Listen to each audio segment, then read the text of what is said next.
Now we're going to look at the negation of conditional statement. So here is an example of a conditional statement. If it snows, the class will be cancelled. Suppose this is my one of my policies for our class to be cancelled. Well, so the negation means this is not going to happen. So anytime when you say, if you want to say, well, this policy you have in your syllabus is wrong, when will that be the case? So some students might think the negation will be if it doesn't snow, and the class is not cancelled, will be the negation. Actually, that's not wrong, and that's not correct. The negation for a conditional statement is different from the negation of the conjunction and disjunction.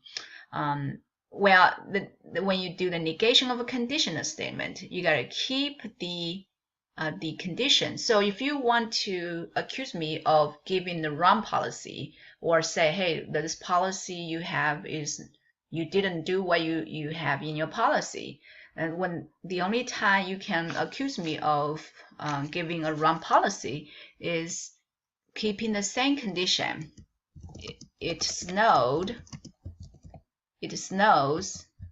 and the class is not cancelled.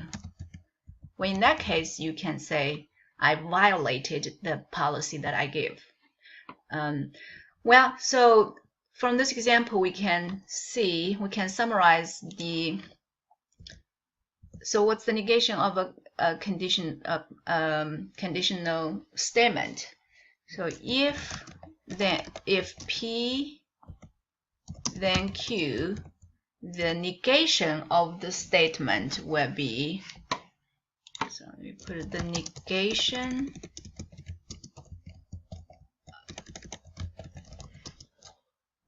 of if P then Q statement is going to be keeping the condition, it snows. So if we check here, this is P.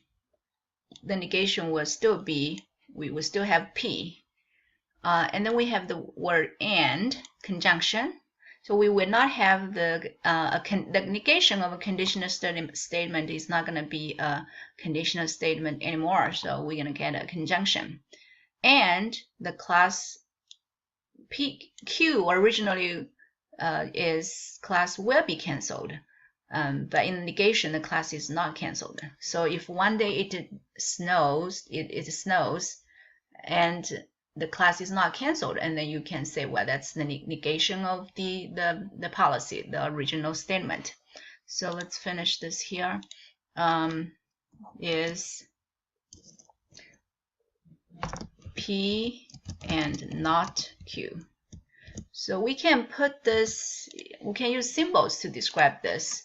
So that would be, so the negation would be our symbol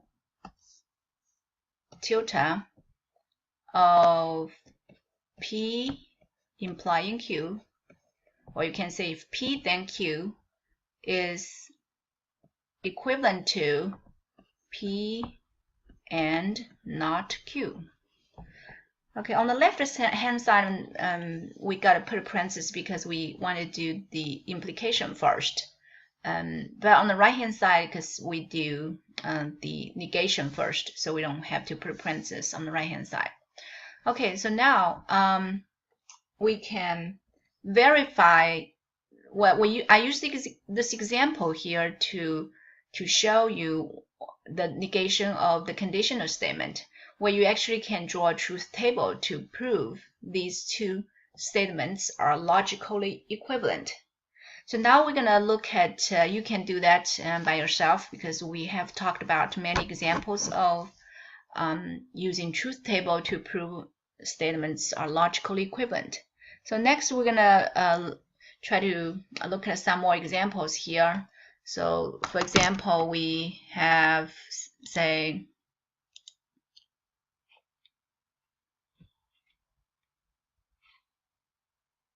if you show up for work tomorrow, then you will get a job. So we want to find the negation of the statement. So in this case, from the sort of the definition of the negation, or this formula we have here, the negation will be we keep the condition. You show up for work tomorrow, and we change the implication to and, but we negate the, so then will become and we change we negate the consequence. Okay, so let's write down the answer for that following the formula. So the negation will be